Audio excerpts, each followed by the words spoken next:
نافرمان اولاد کے حوالے سے سوال آیا ہے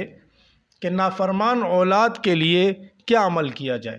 دیکھو، اگر آپ کا بیٹا نافرمان ہے، آپ کی بات نہیں مانتا، یا نشے کا عادی ہو گیا، یا کسی اور بری صحبتوں کی وجہ سے وہ آپ کا کہنا نہیں مانتا ہے، بہت ساری عادتیں ایسی ہوتی ہیں، نشے میں لگ جاتے ہیں، نشے کے عادی ہو جاتے ہیں،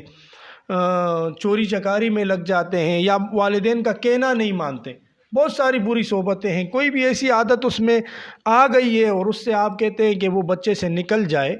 بچہ ہو بھلے بڑا ہو، بچہ ہو یا بڑا ہو، جو بھی ہو، اس کے لیے عمل آپ کر سکتے ہیں۔ تو اس کے لیے یہ ہے کہ جس کے لیے آپ جس کو چاہتے ہیں کہ آپ وہ فرمانبردار ہو جائے، بچہ ہے جو بھی ہے،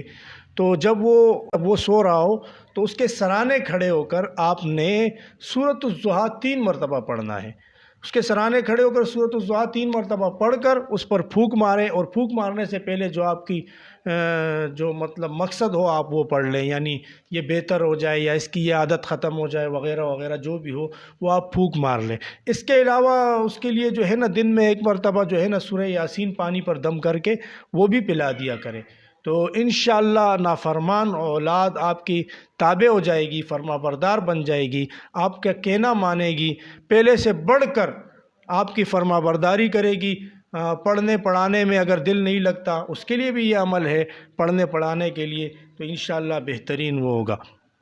اور پیٹ کی بیماریوں کے حوالے سے ایک سوال آیا ہے کہ پیٹ میں اتنا درد ہوتا ہے، بہت سارے علاج کروائے، پیٹ کا درد ختم ہی نہیں ہوتا، بہت سارے علاج کروائے اور پیٹ